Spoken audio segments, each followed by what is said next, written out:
Assalamualaikum warahmatullahi wabarakatuh. Perkenalkan, nama saya Nurhaliza Syahrul dari Prodi Akuntansi dengan NIM 22230036.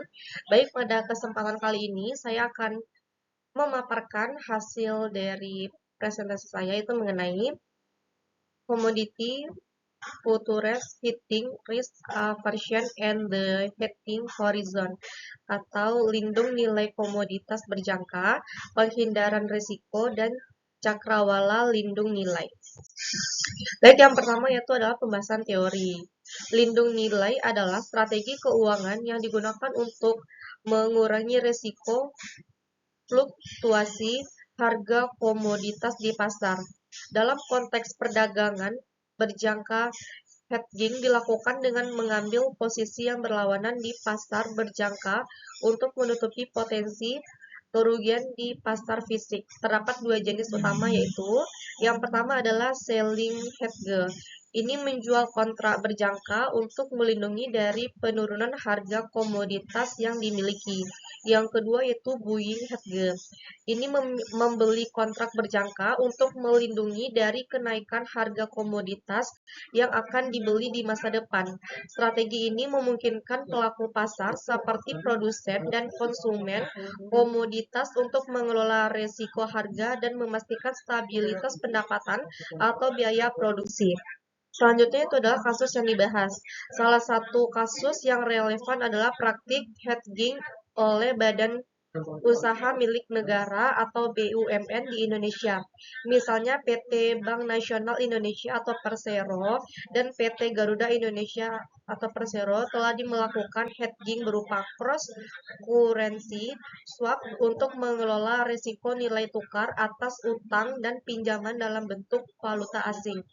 Namun pelaksanaan hedging di kalangan BUMN masih terbatas karena kekhawatiran terhadap interpretasi regulasi dan potensi kerugian negara. Selanjutnya itu adalah objek penelitian. Objek penelitian dalam konteks ini mencakup perusahaan-perusahaan yang terlibat dalam produksi dan perdagangan komoditas, seperti produsen minyak sawit, emas, dan batu bara.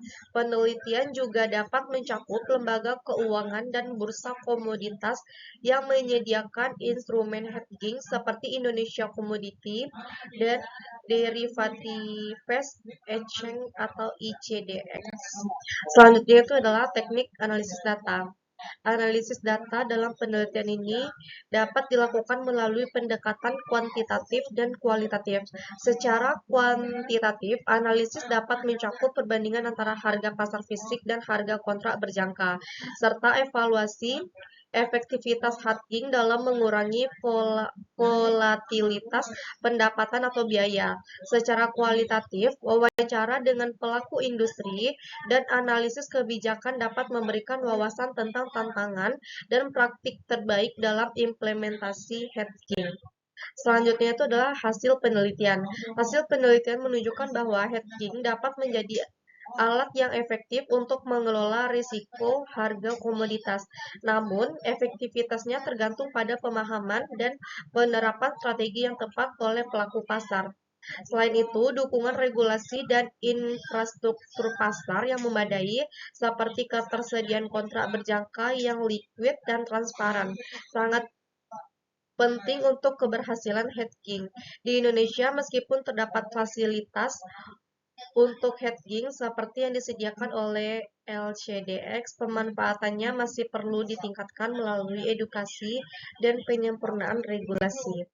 Baik, sekian hasil yang dapat saya sampaikan. Apabila terdapat kesalahan, kekurangan, saya mohon maaf. Wassalamualaikum warahmatullahi wabarakatuh.